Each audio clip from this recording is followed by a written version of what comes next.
Hi అండి అందరికీ. సమయం సాయంకాలం 5:30 అవుతుంది. కోళ్ళు అన్నీ ఆకలితోటి రోజు ఇదే టైంకైతే కోళ్ళకు దానా వేస్తుంటా. 5:30 నుంచి 6 మధ్యలో అయితే కోళ్ళకు దానా వేస్తా. వీటిలో నేను మొక్కజొన్న, సొద్దలు, రాగులు, జొన్నలు, బియ్యం, తౌడు ఇవి కలిపి అయితే వేస్తా. మీరేమేస్తారో కింద కామెంట్లో అయితే మెన్షన్ చేయండి ఫ్రెండ్స్. నేను వేసేదానికంటే మీరు ఎక్స్ట్రా ఏమన్నా వేస్తుంటే నేను కూడా అవి కూడా దాంట్లో ఇంక్లూడ్ చేసుకుంటా. ఉదయం 7:30 నుంచి 8:30 లోపు అయితే కోళ్ళకు దానా వేస్తా. సాయంత్రం 5:30కు ఖచ్చితంగా 5:30 నుంచి 6 లోపు అయితే దానా వేసేస్తా. ఈ టైం అయింది 5:30 అయింది, అందుకే నా చుట్టే తిరుగుతున్నాయి. నేను వచ్చి దానా వేసుకుంటున్న బకెట్లో అవి నా చుట్టే తిరుగుతున్నాయి. లోపలికి పోతే లోపలికి వస్తాయి, బయటికి వస్తాయి. ఇంకా ఓవరాల్గా నా చుట్టే తిరుగుతున్నాయి. ఉదయం ఎప్పుడూ తిన్నాయి, సాయంత్రం అయింది కాబట్టి ఆకలితో ఉంటాయి కోళ్ళు. నేనైతే రోజుకు 2 సార్లు వేస్తా.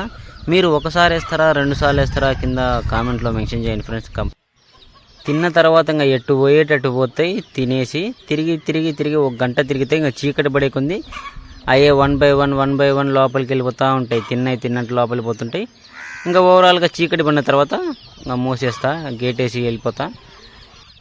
నేనైతే ఉదయాన్నే 6:30 నుంచి 6:40 ఓవరాల్గా 7 లోపు అయితే కోళ్ళను బయటికి వదిలేస్తా ఉదయం.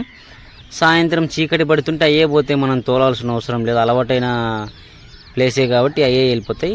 కాకపోతే ఉదయం అయితే మనం కొంచెం తొందరగా ఎత్తుకోవాలి. నేనైతే 6:30, 7 లోపు ఎత్తేస్తాయి. ఎందుకంటే మళ్ళీ లేట్ అయ్యకుంది పొడుచుకుంటుంటాయి ఒక్కొక్కదాన్ని. అవి లోపలనే పుంజులు అయితే పొడుచుకుంటాయి. ఓవరాల్గా అయితే 7 కల్లా వదిలేయాలి.